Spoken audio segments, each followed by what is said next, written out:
Nielsen.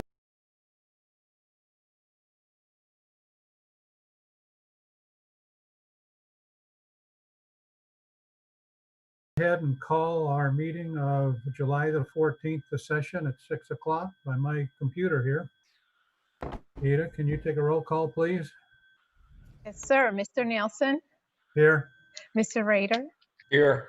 Dr. Ramos, Present. Mrs. Reyes, Here. Mrs. Sashanak. Here. Thank you. Thank you so very much. Well, let's go ahead and take the opportunity to recite the Pledge of Allegiance, if you will. Pledge allegiance to the flag of the United States of America and to the republic for which it stands, one nation, under God, indivisible, with liberty and justice for all. Thank you very much. For a moment of silence tonight, I thought if each of our individual concerns, maybe each one of us could just take a minute and thoughtfully consider what might be important to you as we go through this moment of silence tonight with so many things happen in our nation and in communities and everything else. If you do that, I would appreciate that this evening.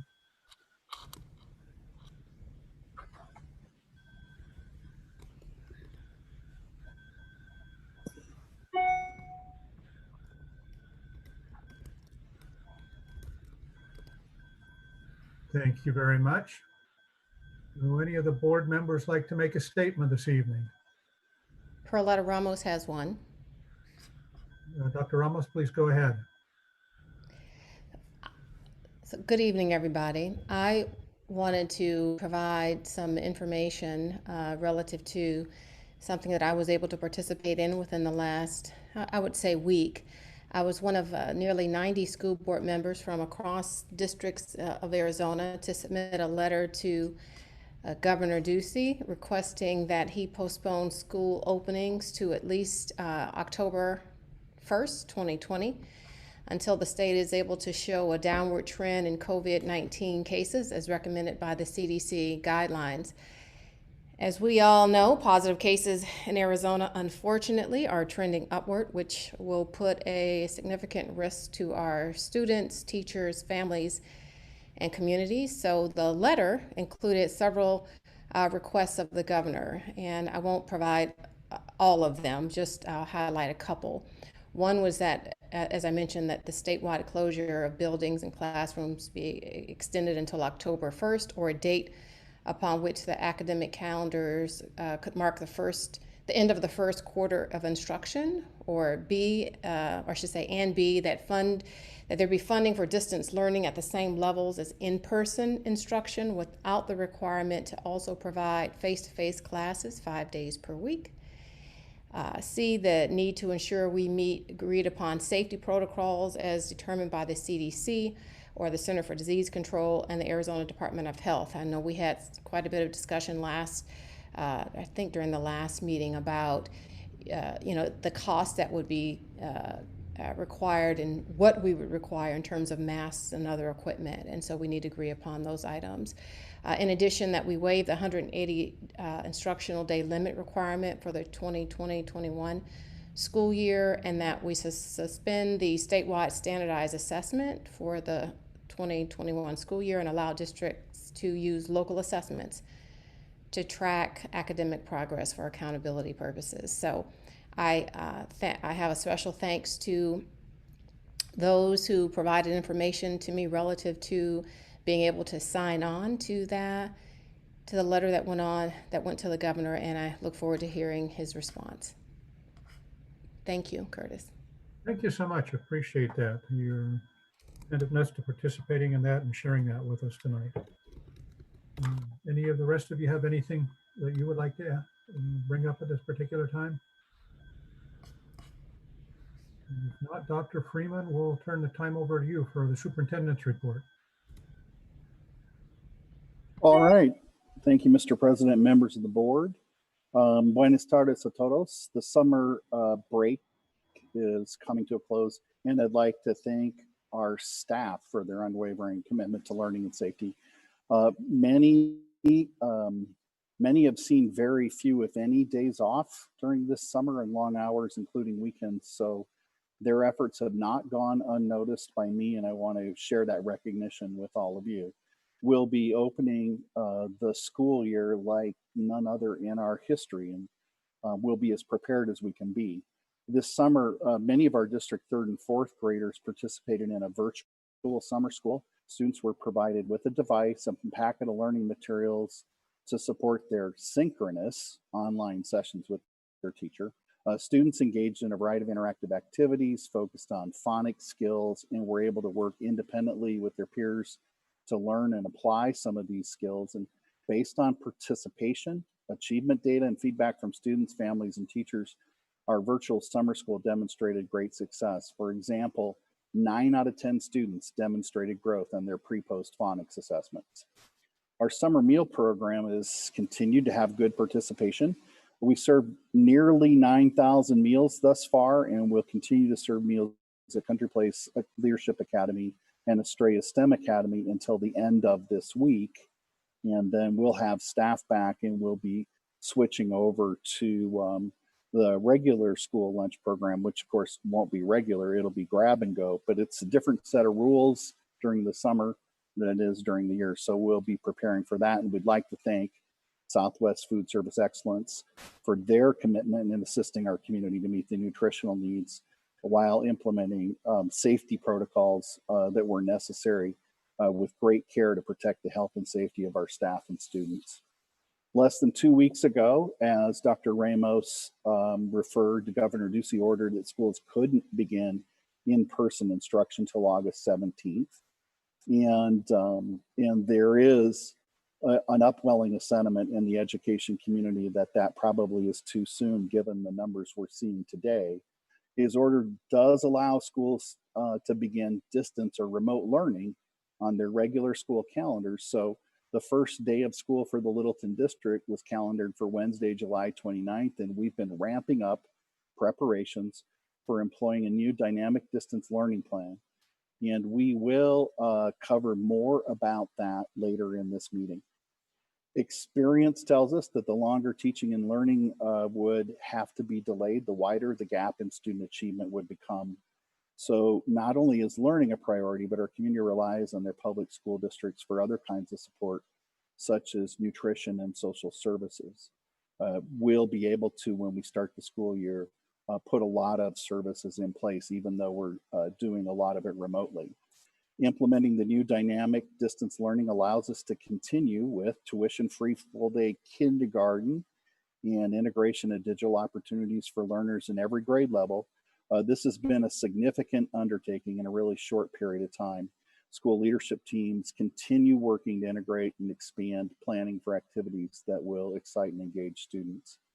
Our professional development opportunities for this summer have expanded to include some of the best teaching and learning practices in distance models and using various digital tools. First day of professional pre-service for new teachers was today. Our new teachers reported to their sites in the morning to pick up computers and materials before they joined their virtual training sessions. Returning teachers will be back on July 20th or 21st, depending on their total years of service in the district. We're also excited to host our pre-opening all-staff kickoff this year with Jalen Jones from Vital Smarts, who will get everybody ready to start the year with additional tools to be effective leaders and influencers this year. We'll be sharing the streaming link with our staff and guests for the live event on the morning of July 27th. And we'll miss the excitement of the in-person event. And the program is going to look very different from years past, but sharpening our influence has really never been more important and more vital to our success than it will be this year. Our theme for this year is Can't Stop the Feeling, because we got that sunshine in our pockets. And teachers are getting ready to meet their students and their families during the first ever virtual Meet the Teacher Night event. That's going to be on July 29th, the same day as school opens.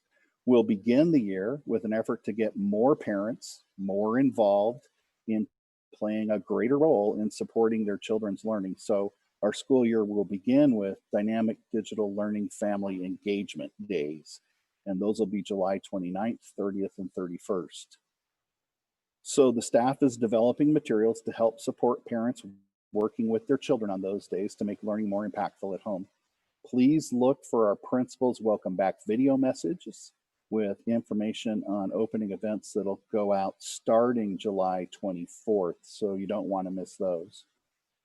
How we think about our kids will be different this year. We typically refer to them as your children when we're addressing the parents and our students when we're addressing the staff. But this year, parents have always been, well, not this year, but parents have always been their child's first teacher.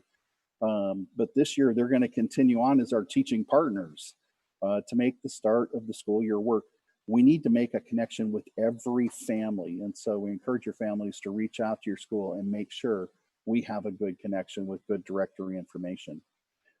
We remain committed to the health and well-being of our students and staff and to provide opportunities for learning success for everyone in our community, and to staying dedicated to that mission no matter what obstacles come our way.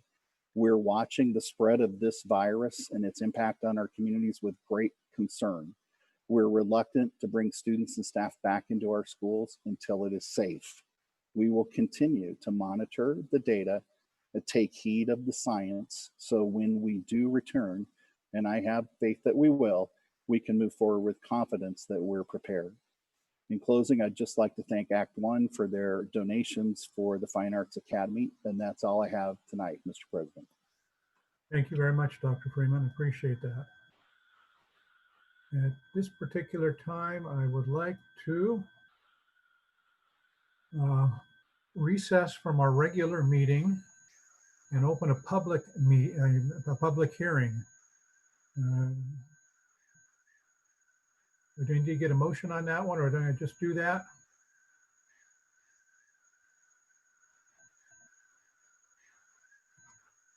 So with that move to open a public hearing, I'd like to introduce Ms. Kinder, who will give us some information on the consideration for residents and taxpayers of the community to present the proposed expenditure budget for fiscal 2021 and the truth in lending taxation. Ms. Kinder, would you do that, please? Thank you, Mr. President, members of the board, and those community members that may be tuning in as well. Tonight, we're presenting our proposed budget to be adopted as the expenditure budget for fiscal year 2021. Our next slide is going to give you an idea of some of the things that we're going to review tonight. We'll take a look at our budget timeline as well as formula factors, ADM, both as history and estimated for the upcoming year, our M&O budget calculations, as well as assessed valuation history and tax rate history.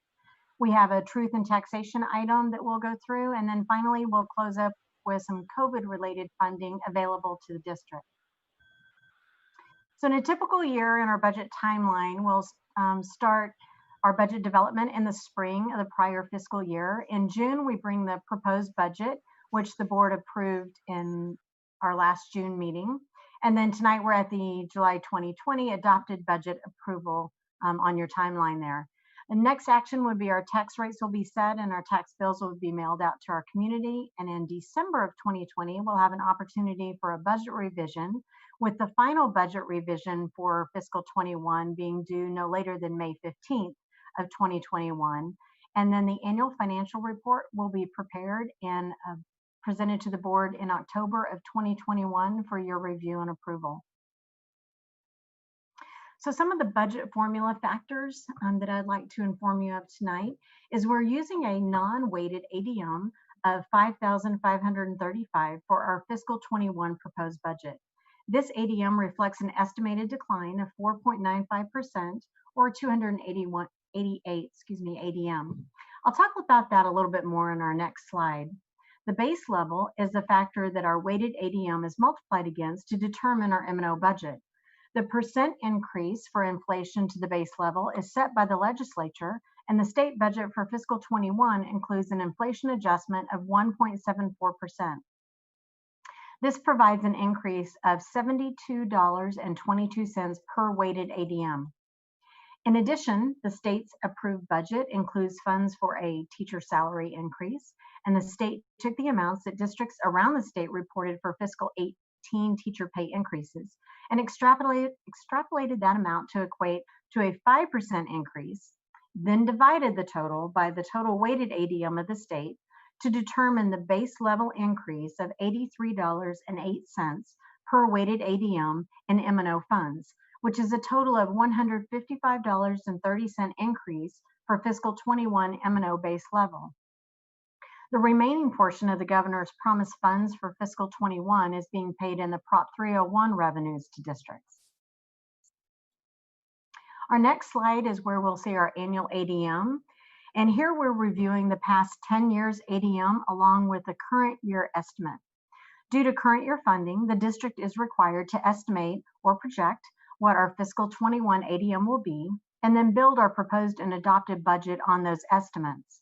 As we all know, there are many unknowns for the upcoming months still due to the COVID-19 situation, as well as other factors playing into the district's budget impact for fiscal 21. What you see here is a conservative estimate that we're making with the information that we have available to us today, which is a 4.95% decrease in our overall ADM. Looking at the chart, we see that overall we've had a pretty steady increase with only 2 years, that being 2016 and the current year that we're discussing, 2021, showing a decrease.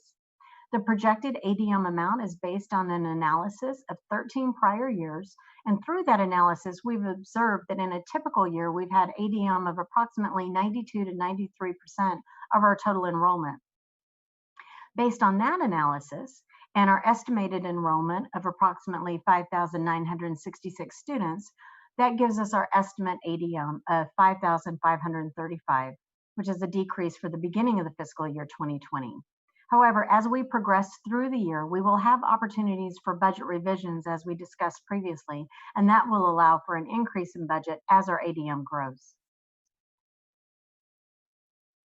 Reviewing our M&O budget calculations, we see that our fiscal 21 base support level has been calculated at $31,627,000, with our 21 transportation revenue control limit at $685,000, which gives us a fiscal 21 revenue control limit of $32,312,000.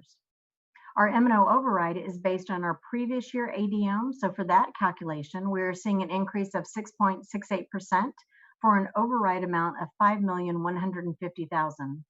And we are currently estimating a carry forward of just over 3%. That's the $1,040,000 that you see there. We're showing here a transfer of funds to our energy savings fund, the same as the past 2 years. And then our additional Prop 123 dollars receive a 50% increase over fiscal 20, which is an additional estimated $119,000 to bring us to the $360,000 you see on the last line. All of that combined provides an overall 2021 general budget limit of $38,665,000, just over a 1% decrease from our fiscal 20 general budget limit. Next, we're reviewing our district's assessed valuation history, which shows the last few years of the recession with the property values showing a decline in years 2011 through 2013. We saw a slow increase in the valuations in years 2014 through 16, with an exceptional increase in the most recent 4 years of assessed valuation. As you've heard in previous presentations, Prop 117 limits the annual growth of existing property to only 5% annually. However, growth from reclassification of property and construction is not limited. Therefore, this upswing in value is credited to the new construction within our district and the conversion of vacant land to residential property. With the new development plans that have been shared with the district and developers meeting with the City of Avondale for zoning and plat approvals, it is expected that we will continue to see a higher than 5% AV growth in the next few years as well. We have two types of tax rates that this valuation is applied to. The primary tax rate funds our M&O, district additional assistance, and adjacent ways. And our secondary tax rate funds our voter-approved bonds and overrides. Which leads us into our tax rate history. This slide gives us a 10-year look back at our tax rates. Using our preliminary calculations, we are estimating the tax rate for fiscal year 21 to have a slight decrease of just over 7 cents for our district tax rate. This gives us a combined tax rate of 5.5862. Our next slide is our truth in taxation, which discusses the truth in taxation statutes deal only with the amounts of the levy of adjacent ways, and it is funded on the primary tax rate and is authorized by the governing board. Littleton has set a tax levy for adjacent ways of $950,000 in the fiscal 21 budget. A truth in taxation notice and hearing are required, and tonight's public hearing does fulfill that requirement. Our last slide, is our COVID-related funding. The CARES Act that we have all heard a lot about is the Coronavirus Aid, Relief, and Economic Security Act. It's consisting of $2 trillion relief package. $180 billion of that is to be distributed to state, local, and tribal government funds. Of these funds, a subsection is designated as the Elementary and Secondary Schools Emergency Relief Fund, also referred to as our ESSER funds, and is designated to support K-12 schools to respond to the COVID-19 pandemic, as well as the declaration of statewide school closures and the impacts of those closures into the fiscal 21 year. ADE determined the Littleton ESD's allocation of the ESSER funds to be $961,000, and these funds have been set aside in our fund number 326. These funds are flexible and may be used by LEAs as determined by local needs to offset the decrease in local revenues as caused by COVID and or to provide for funding for personnel or items now necessary due to COVID. The Department of Emergency and Military Affairs, also referred to as DEMA, oversees the public assistance program that provides disaster assistance to states, tribes, local government entities, taxing districts, and houses of worship. When we presented this in June, we had our application submitted, but had not heard back yet. And this program has provided guidance for applying for public assistance, and we have now received our final approval as an eligible entity.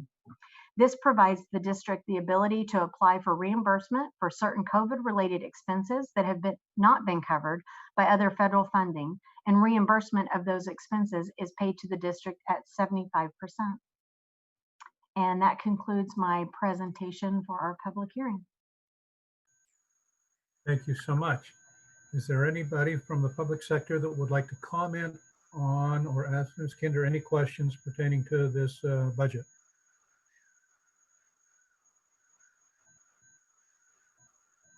If there's not, I would like to move that we recess the public hearing and reconvene our regular meeting.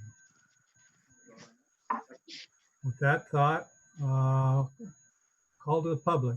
Ada, is there any of those information that we need for a call from the public? Yes, Mr. Nilsson, before we do that, may I please call roll on the prior motion? Oh, yes, I'm sorry. Mr. Nielsen, Aye. Mr. Rader, Aye. Dr. Ramos, Aye. Mrs. Reyes, Aye. Mrs. Soshenek. Aye. Thank you.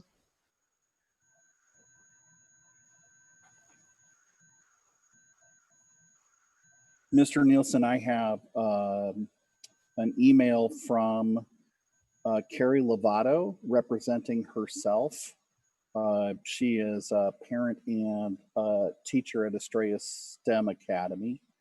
And she writes, I felt it very important to take a moment to express my appreciation for the board. I don't have any new concerns to add other than parents haven't already voiced or haven't experienced. I realize that our school board members have been working tirelessly to work out solutions to a seemingly unending supply of problems and challenges. This hard work is in addition to the duties of your regular jobs and to your families, like the rest of us are navigating. I just truly want to send my appreciation for the effort that you each are doing to help us with our community goals of providing quality education in a safe environment for each of our families. In a very real way, you have been tasked with an impossible task, I know that you have been doing and will continue to do your absolute best to work out these solutions. I see your effort. I thank you and I appreciate you. Carrie Lovato. Thank you, Dr. Freeman, for sharing that with us. And Carrie Lovato, thank you for your information in that call. Are there anything else from the call to the public? Mr. Nilsson, no, I haven't received anything else. Thank you very much, Ada. Appreciate that. The next item would be our consent agenda.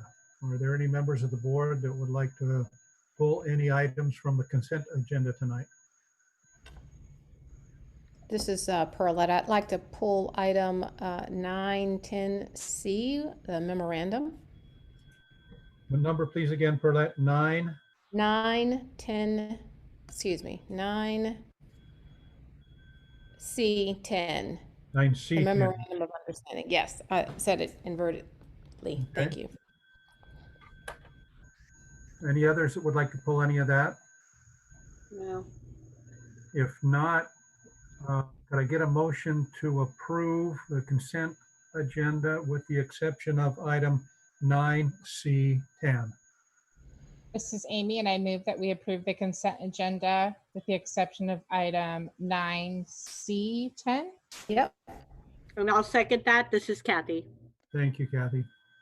All in favor? Would you like to- Aye. You need to go again and get a roll call on that, Ada? Sure, Mr. Nielsen. Mr. Rader, Aye. Dr. Ramos, Aye. Mrs. Reyes, Yes. Mrs. Soshinek. Aye. Thank you. All right, then, can we pull up 9C10, please?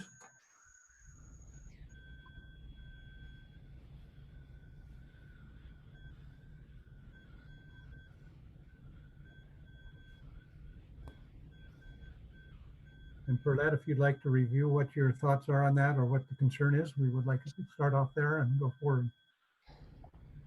I just had some general questions. I don't necessarily have a concern. I just want to make sure I understood that the intention of this agreement is to take place, obviously, September 1st of 2020 through July 30th. And the intention is to have this BTO Academy work within the school districts, which would include some in-person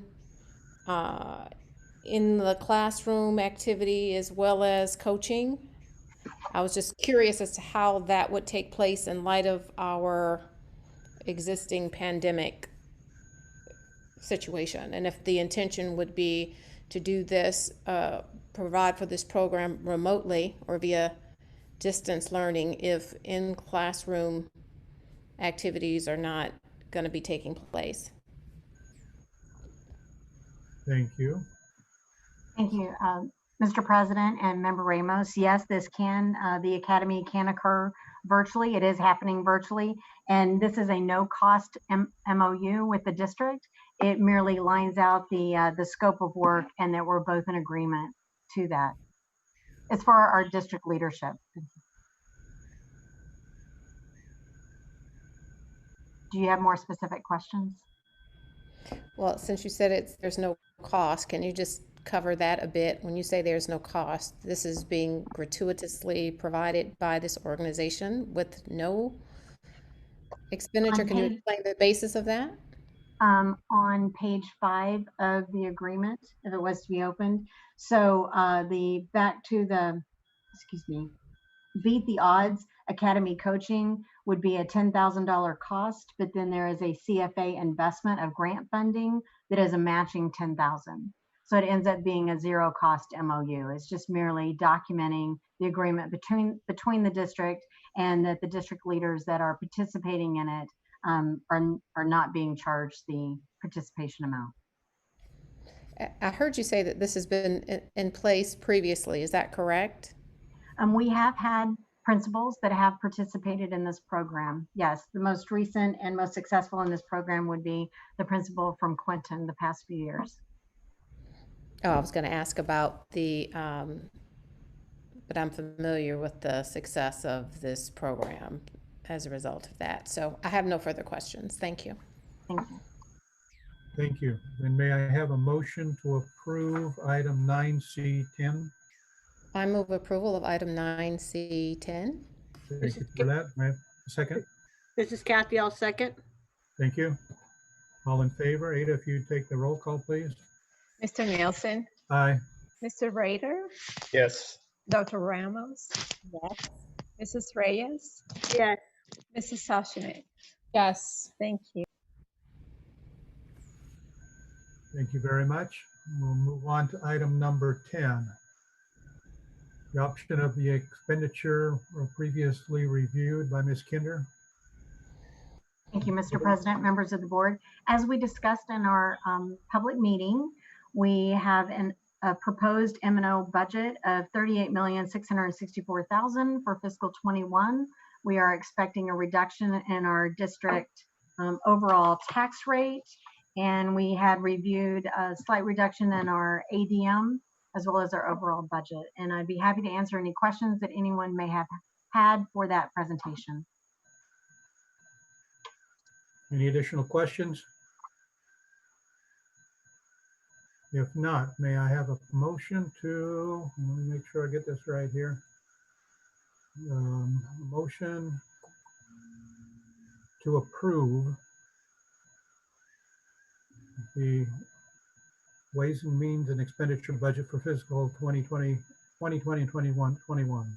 This is Amy, and I move the governing board adopt the adjacent waves levy and expenditure budget for fiscal year 2020-2021 as presented, and the authorization of expenditure in the M&O section in excess of any subsection provided. All expenditures do not exceed the total budget. Thank you, Amy. You have a second? This is John. I'll second. Thank you, John.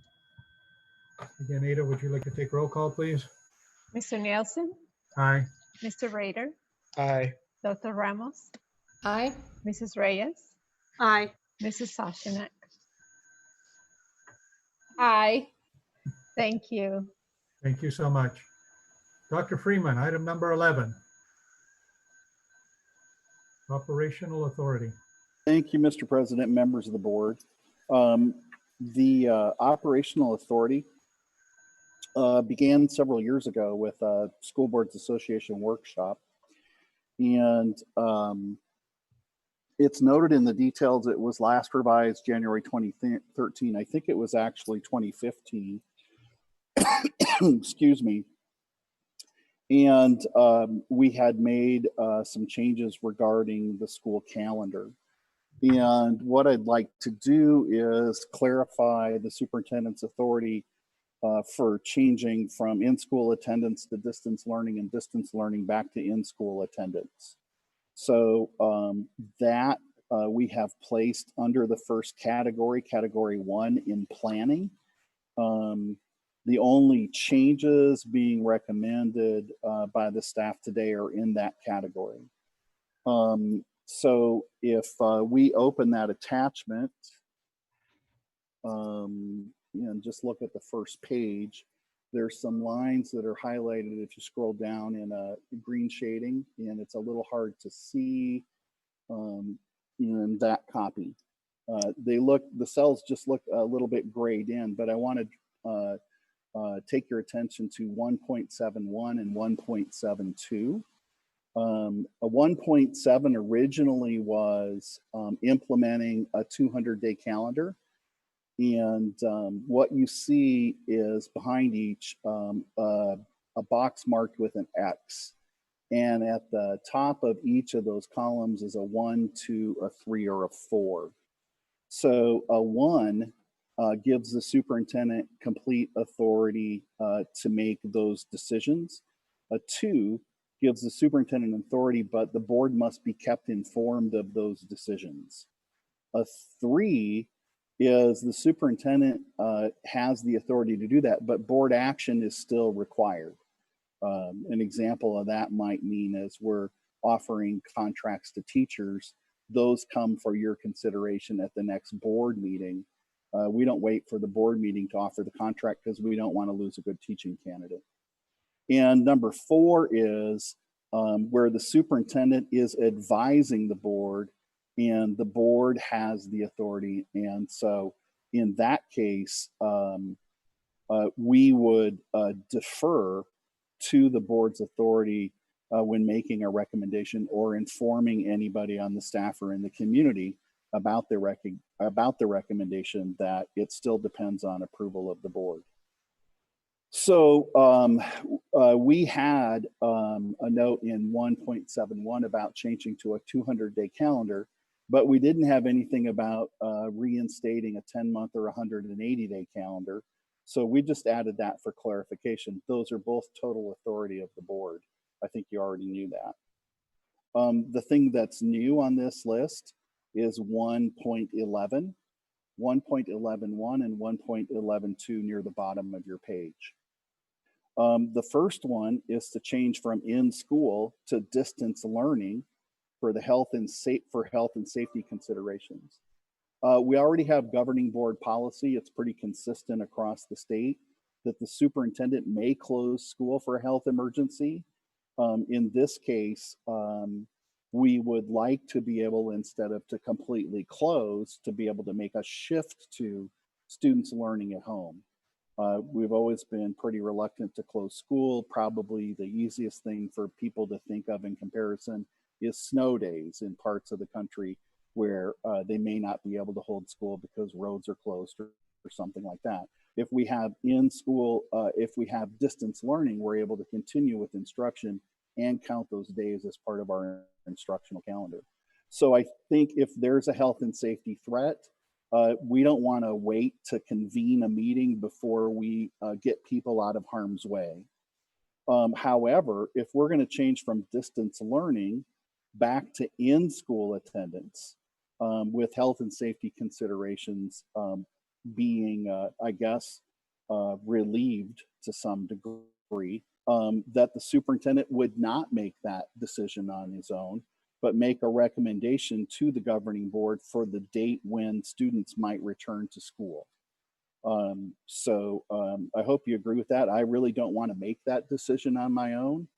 And what we would do would be, if the data and the indications from the health sciences community indicated that returning to school would be safe for students with the considerations that we can give for personal protection, social distance, all of those things that are indicated in CDC and state and county health guidelines, then we would bring that recommendation to the board to set a target date for the return to school. And the board, I think, would have some interest in making sure that the district's prepared with all of the safeguards, transportation, and those kind of things that would be needed.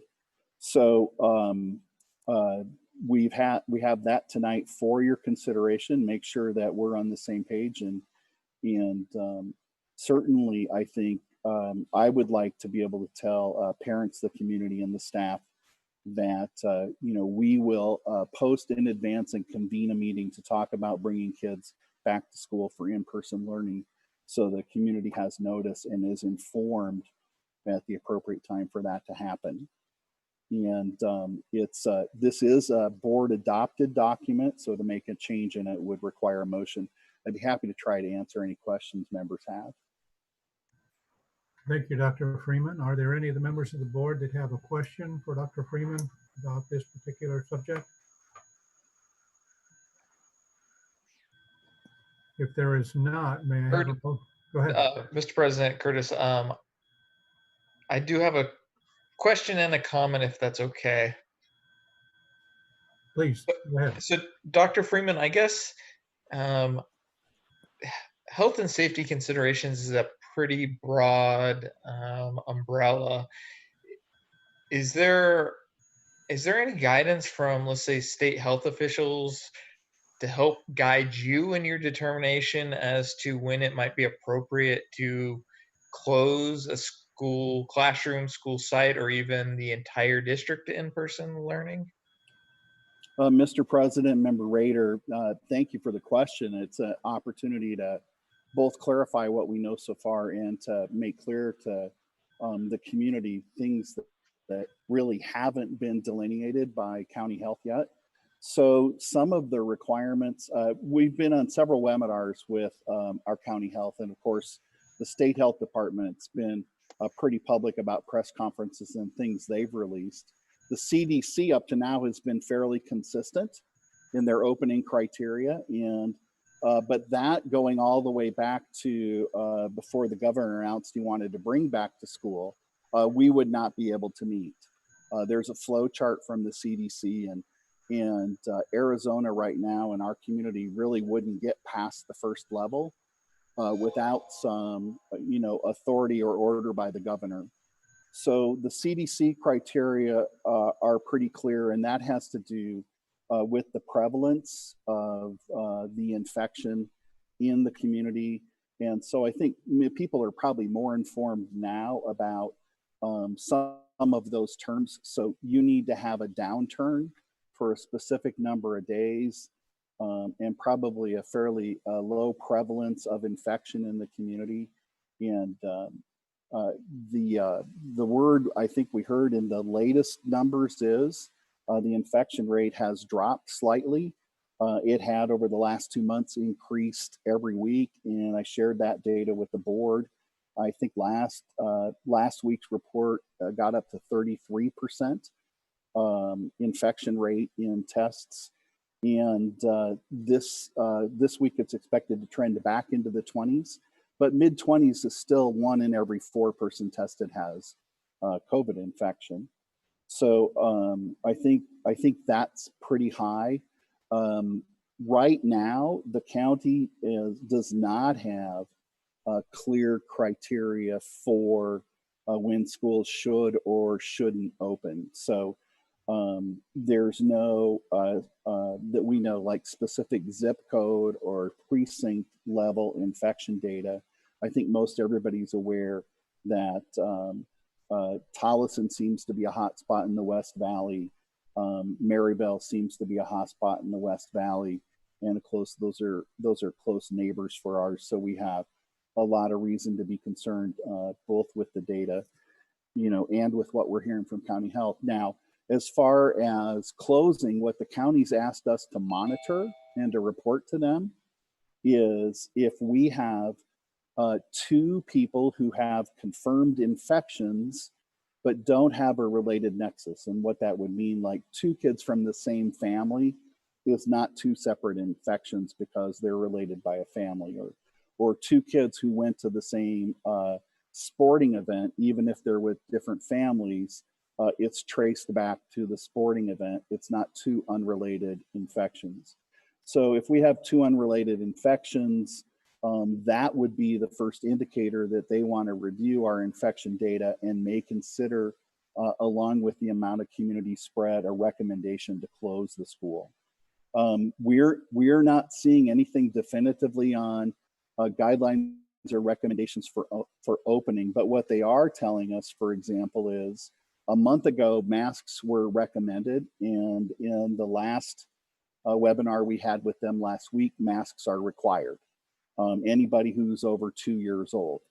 So, so both the county health department, and our attorneys, our insurance people are telling us that that's something in the current state of infection that we're going to have to do. It's no longer an option for parents. Probably we're going to need to have some guidelines in place if we were to return under these kind of circumstances for when people could take mask breaks or something like that when they're not up and moving.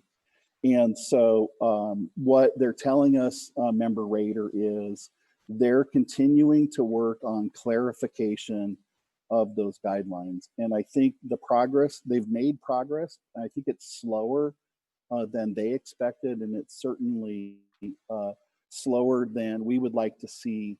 What is going to happen is the county superintendent and county health department are going to start setting up regular weekly webinars for us to update us on data and conditions And if there's any change in requirements, they're putting those in two categories: requirements and recommendations. Like most everything we've seen in the run-up to the start of school this year, it's a dynamic, changing metric that we're having to attend to constantly. And I think health officials, are learning and developing recommendations. I mean, we're all anxious to have that, and none of us who are educators, want to make community health decisions. We're really looking for more and more guidance for them, and it's part of the reason, why if we're going to return to school, that's a rationale we want to share with the board and with the public before that happens. I wish I could be more clear. No, thank you very much, Dr. Freeman, for that explanation. I think I agree 100% with 111.2. I guess my only thought with 111.1 is that given that there's no specific criteria to help you make that determination as to when you might need to close down a school, certainly want to provide you with the flexibility as the superintendent to make that decision rapidly, given changing considerations. But I do feel like that should come back to the board at the next meeting for ratification or approval, because again, this could be shutting down a classroom, it could be shutting down an entire school site, could be shutting down all of our school sites. And I do believe that the board again, should have an opportunity to ratify that decision, given at the current time there's not a clear definition as to what the metrics would be for you to make that determination.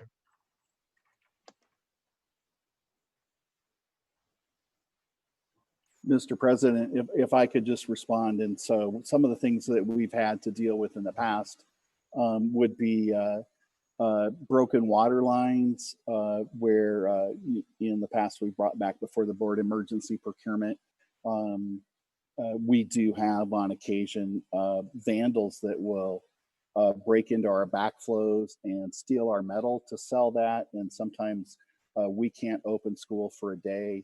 We've had some times when we've had main circuit breaker power outages, and those are pretty unique, specific parts, and we've had to wait a day or two for them to be shipped. Sometimes also with air handling. So if it's 115 and we can't provide air conditioning, typically the kind of emergency shutdowns we've done are just for a day or two. And so this idea that because of a COVID infection, we might be shut down for 2 weeks is a new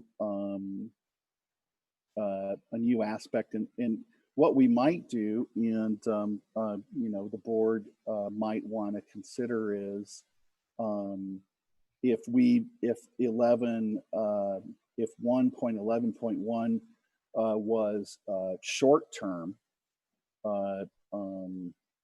conversion to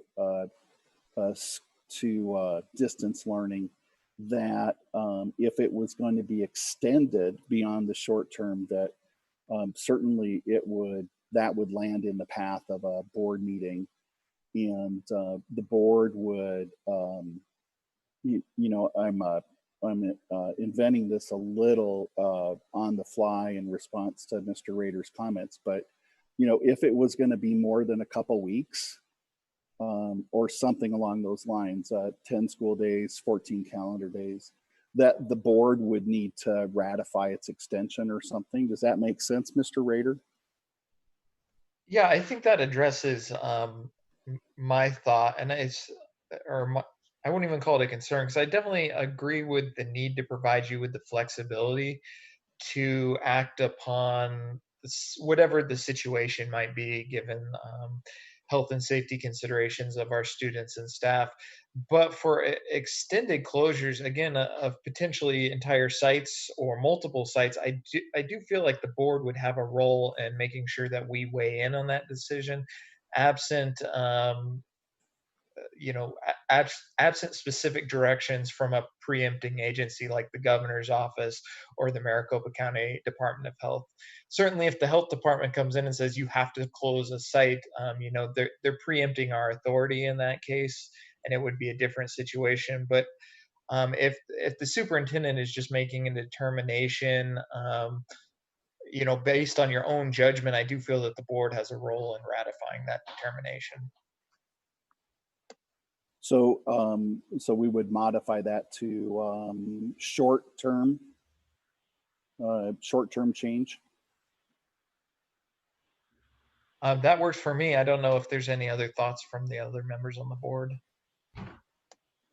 This is Kathy. I'm okay with the short term. I can live with the short term as well. Amy, I'm okay with the short term. Burnett, Agreed. very good. So that short term now, can we make a motion on that and do that with that, those words in there with the short term? Yeah, Mr. President, if whoever makes the motion, reauthorize revised operational responsibilities for the superintendent with the addition of short-term change, or with the addition of short-term change to item 111.1. I'll go ahead and make that motion then, that the governing board reauthorize the revised operation responsibility for the superintendent with the thoughts that we've talked about here on short term, referring to item 1.11.1. This is Amy, and I'll second. Thank you, Amy.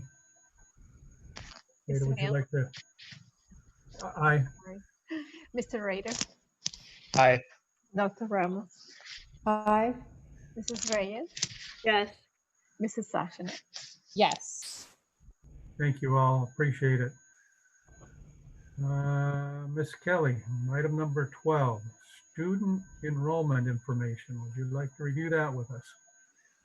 Mr. President, members of the board, I'm pleased this evening to bring an enrollment update to you. And as we know, things have moved so quickly over the last 2 weeks. I thought it would be a good opportunity to walk you through a timeline of past, present, and future events, all leading up to the opening of school, however different that might look this next year. So we begin with a review of some things, taking us back to June the 24th, where we sent our second survey to families on models. We asked families to choose a preferred model after the initial survey pointed to families and staff preferring to stay at their school of choice that they signed up for when they signed their contract, and also when they participated in school choice night. A few days after that, the governor issued the order to close schools at least through August 17th. Our staff continued efforts to communicate with families through July the 7th so that we could honor as many family choices as possible before we rostered students into the models at each of the schools. On July the 10th, we sent a mailer out to staff about returning to school. It was a postcard. We've gotten several comments today because it was received over the weekend. It had a QR code to send them to a link with a very nice page welcoming staff back by site. Principals did a wonderful job writing welcome back letters, as well as Dr. Freeman, doing some assurances about we're taking health and safety into account every single day. And so that went out. Actually, we do that annually. It just looked differently this year because everything looks differently. Schools worked beyond hours, just days, in scheduling students into rosters based on survey and contacts with families. They did that work July 7th through the 10th last week as they finished up obtaining information as best they could with families through the survey and through communications, which brings us to this week. As Dr. Freeman stated, teachers new to the district began new teacher induction, and Ms. Chizzy and I presented on human resources and IT to them. We had 2 sessions. We actually had some of the same issues that they're going to have through Zoom, and we had a great way working through it. The professional development staff helped us as we transitioned from our personal Zoom accounts to district accounts today. So we hope that we were able to model just some glitches that are going to occur. But they were really great. And somewhere in their classrooms, and they picked up their materials, and they'll be back tomorrow. July the 15th. So we talked about rostering of students, the logistics of these personalized letters to every student. So over 6,000 letters will go home telling each student who their teacher is and what their information will be. And that we're sending home their lunch IDs and where to pick up materials. All of that's happening this week. We also tomorrow have our first LEAP committee meeting of the fiscal year. We usually don't start those until September, but we feel it's time to engage staff in conversations about current issues and promote collaboration and communication between us now more than ever, because we're making decisions which normally we're on sort of autopilot at this point.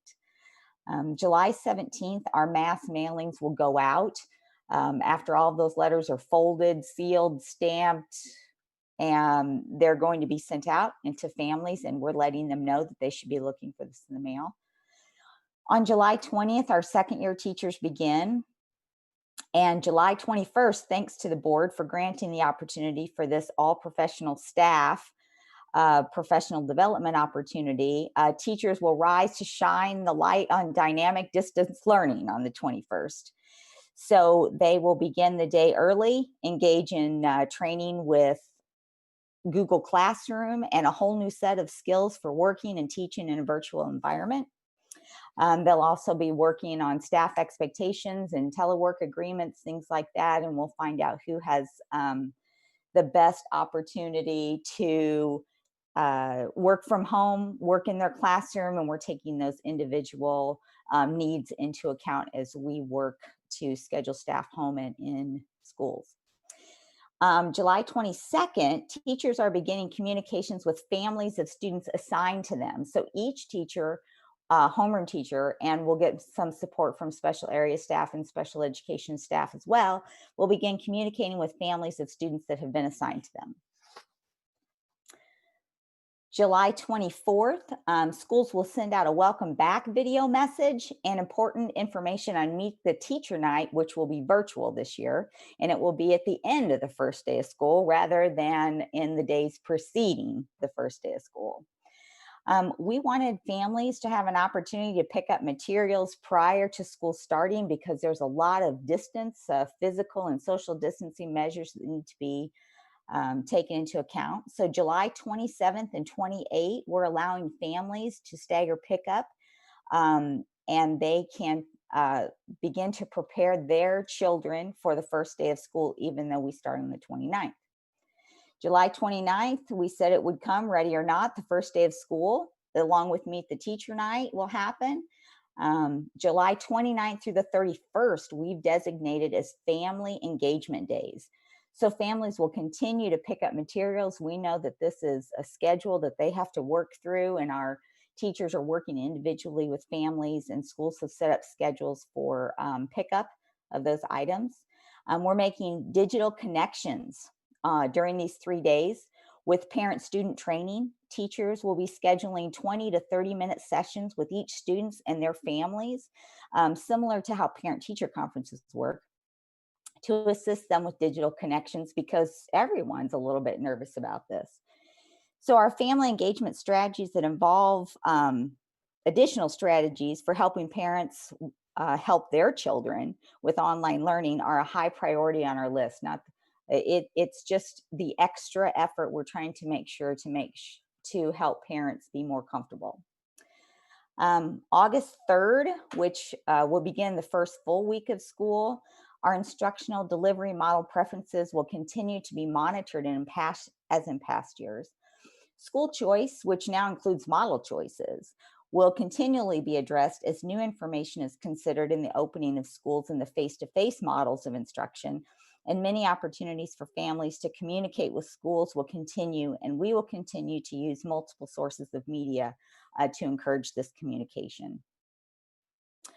August 11th is our next board meeting, and through the board updates, we will be keeping you informed on any changes that occur.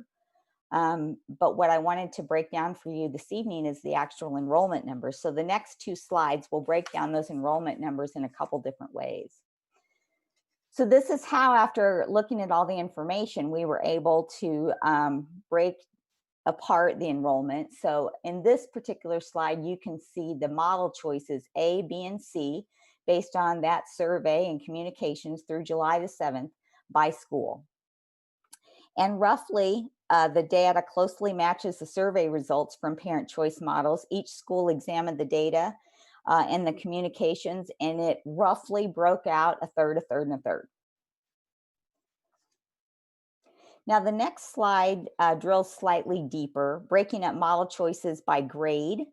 The chart also breaks down the number of teachers assigned to grade levels across the district, and average class sizes have fallen into past expectations, remaining much lower than our neighboring districts due to the number of teachers we had and the number of seats that were available in each of the models. So you may notice kinder counts are low, average class size is really low, but that's typical for right now. We still have a couple weeks before school. And families are visiting the Welcome Center in droves and enrolling their children.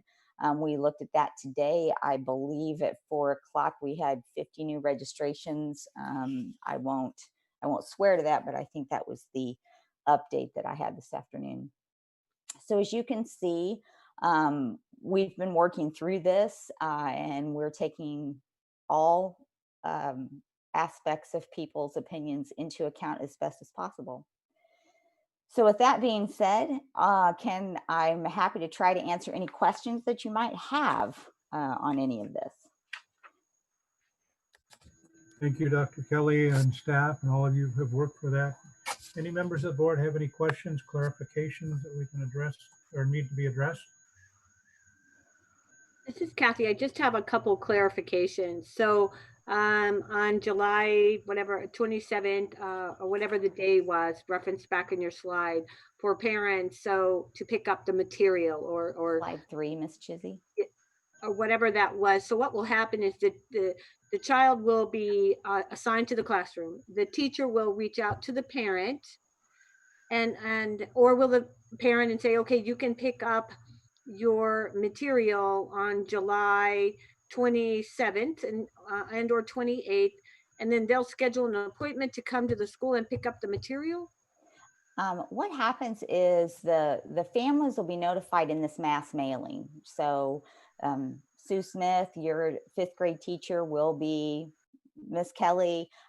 We welcome you to come to school, you know, that kind of thing.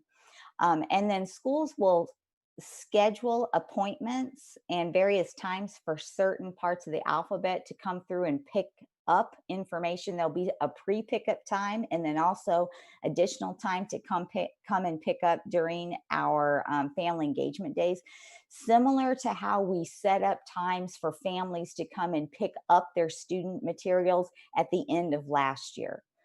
So we'll be communicating that out on social media, and also that information will come from the schools. Remind is one of the main sources of communication, but also we're using social media, calls. As you might have remembered, on July 22nd, teachers are going to reach out to each of the students on their rosters. So they will also have additional information for families at that time. So there'll be mailing and not in-person communication, but verbal communication, two-way communication. Ms. Kelly, I think the main part of that question is, will they have appointments or will there be a rush on the school on the morning of the 27th? Right. They're going to be broken down by letters of the alphabet and families as they did when they did pickup. So there will not be a rush to pick up everybody's stuff from 8 to 10 on the morning of the 27th. There'll be a schedule of times. So it'd be like a window for a small group of people? Correct. All right. So in this mass mailing, it'll say A to C come between 8 and 12 or whatever, and then D to F. Is that how it's working in this mass mailing? The mass mailing will not include that schedule. That will come out from the principals in their welcome messages and through Remind. Okay. And they're scheduling those pieces right now. So the mailing is, I'm not sure it will be ready by that time. Uh, I didn't have the answer to that question for this evening. Okay, yeah, I think Dr. Freeman hit on my concern. I mean, once you send it out and say, you know, we're gonna be here at 27th and 28th, unless it's real clear what time I'm coming, I think parents will just go, okay, I'm gonna come and pick up, make sure and then how do you know, like my family, are you just giving me one laptop? So I'm coming in, my name is in the B's, I come in and you have my name on a list, and are you giving me one laptop?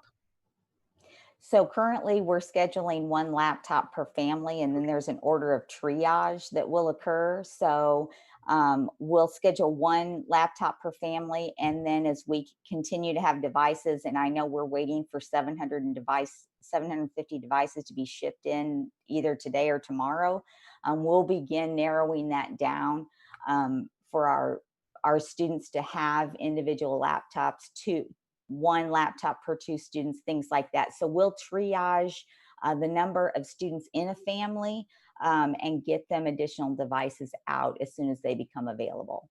Okay, thank you. By family, Ms. Reyes, what we're using is common addresses. So Okay. people may have different surnames, but what we've done is gone through the database, and there'll be one per home to start out. And then if there's multiple students in the home, we'll come back and backfill. I'm assuming in Spanish and English? Yes, Mrs. Reyes, Spanish Okay, and English. Thank you. Mhm. Any other comments or questions? I would just have a question. July 27th, is there not a meeting with the teachers, a virtual meeting that morning from 8 to 10 or something like that? You don't want the people coming to school. Did I get my days mixed up? I thought that was Monday the 27th. Monday the 27th is a day, and I'm flipping through the pre-service schedule actually, but all of that is taken into account when we schedule the windows for families to pick up. We also have not just teachers that will be distributing materials, but we have support staff people. They're checking them out. We'll have our scanners outside, just like we would if they were coming into the library, scheduling pickup of materials. Okay, thank you. We expect the morning presentation to be done around 10 o'clock, President Nielsen. Okay. And since it's remote, people will be at their site. A large number of people will be at the site. So there's not getting back on the bus, driving over, going to lunch, those kind of things that might have been part of past year's routines. Gotcha. Thank you. Any of the rest of you have any other comments or questions?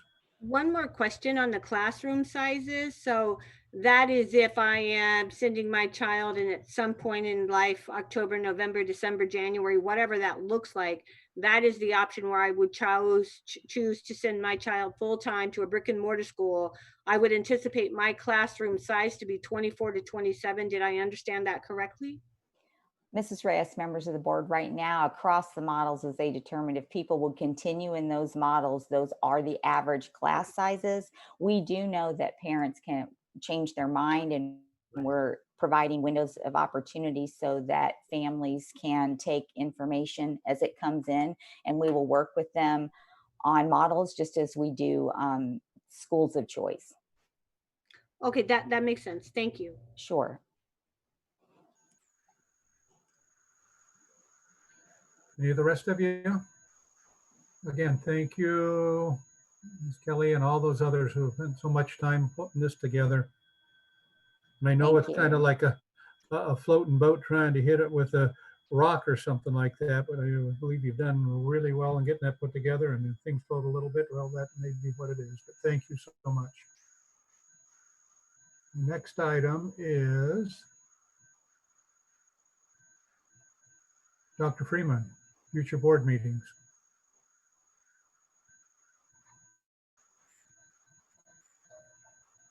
Thank you, President Nielsen, members of the board. We have been kind of running since this started on a meeting by meeting basis, trying to determine whether we should meet virtually or meet in person in the auditorium at the DS. And our thinking going forward on that is that when the situation is deemed safe enough for kids to be in school in person, and we can implement Model A, that would also be the time that the board would meet in the auditorium in person at the DS. And given the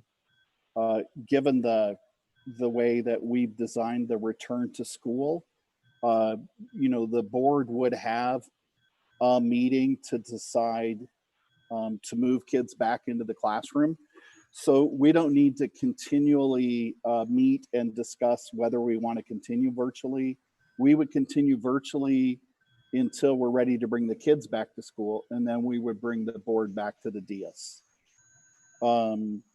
There's no action required on this. It's simply a chance for us to discuss and get some idea from members. I think it makes sense that if we don't want to have staff and kids in schools, we probably shouldn't be convening in person. And if we're ready to bring staff and kids back to the school, then we should be convening in person. And we don't need to keep considering on a meeting by meeting basis whether we will or whether we won't.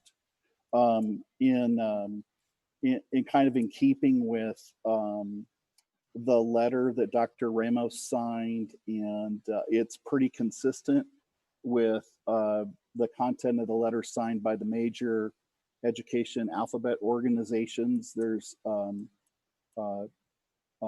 mostly agreement now amongst those groups. Kind of the calendar milestones people are considering. One is August 17th. That seems fast to me, but we do have a regular board meeting on August 11th, the week preceding, where if it looks like infection spread is down, the board could consider opening up Model B or Model A. The other break is after Labor Day. That's September 8th, the Tuesday after Labor Day. If we wanted to consider bringing kids back to school, we might want to have a special meeting on August 25th. That's the fourth Tuesday of August preceding Labor Day. The next milestone that's been discussed is the end of the first quarter. For us, we have a regularly scheduled board meeting on the first Tuesday because of fall break. That is on October 6th. That would precede kids returning on Monday after fall break on October 19th. There would also be an opportunity to have another regular meeting in that interval if the data is looking like infections diminishing. Our concern, of course, is while there are some therapeutics that are showing promise, some prophylactics that are probably in their phase 3, it probably still will be some time before there's a vaccination, and probably some time before the vaccination actually reaches the level in the community where you have some form of herd immunity that would diminish the likelihood of spread. And also we'd have flu season coming up in the fall. So a lot of things to attend to there. We just would like to have, I think the board president and I, some agreement that we're going to match up when kids come back to school and when the board comes back to the DS. And until then, we'll continue to meet virtually to help assure the health and safety of all the adults who are working to support the school system. Thank you, Dr. Freeman. Any comments, questions on what Dr. Freeman's presented to us? Perletta has a comment. Thank you. Go ahead. I appreciate your thoughts, perspective, Dr. Freeman, around, in particular, not convening the school board to meet in the building. And I'm very much interested in continuing, once we do begin to meet in the building, continuing to offer technology like Zoom or some other forum to allow members to participate in the meetings, even if they don't come to the physical location. I believe that there has been an increase in the number of parents and concerned community members and teachers who have been signing in using Zoom, and it would be great to offer this as an additional platform in the future. Thank you for that. Appreciate that. Dr. Freeman, is there anything that would need to be written about that, or any approvals, I don't know, from the Arizona School Board that allows continuation of, I mean, we're going to come out of this thing different people and different than we were going into this. So there's going to be certainly some things that we're going to have to address and look at. No, there's nothing in policy or statute Okay. limiting you know, the board's ability to do that. What the concern that needs to be addressed, President Nielsen, members of the board, is that we're consistent with open meeting law. And so that means that, we continue to post in advance. We let the community know that the medium has changed to digital, and we let the community know how they can participate and how they can observe. And so we've met all of those criteria. I think, then going forward, it's simply a matter of logistics. And so it probably would be a little complicated to have one person on Zoom. We might be able to put that on kind of the side of a monitor. I mean, it's not a problem for the person on Zoom. It's a problem for everybody else at the DS to be in person. We'd almost need two computers for you to interact. Right now, the interaction is we're all on the same screen. I don't know how that would work, but we can play with it. We have some time to try some things out, because I don't think we're going to be returning to the DS, for several weeks. So we haven't thought of that challenge up till now. What we've been doing is, and what we're going to do, for instance, on the 27th, is the people who are going to be participants and interacting in the whole district professional development will be logged into Zoom. The other people will be logged into the YouTube channel. They'll be able to watch and listen, but they won't be able to interact. Much like, a large crowd would have trouble interacting with the one person on the stage. That does happen, and some skilled presenters can do that, walk out into the crowd sometimes. But given the limitation of the media, we'll have in Zoom people who are participants, and on the YouTube channel, people who are going to be observing remotely. And what we find is you get about 40 or 50 people on a Zoom meeting, and participation becomes challenging anyway. It's hard to have all 50 people on the screen, people raising their hands or chatting or those kind of things. It gets more challenging to keep track of.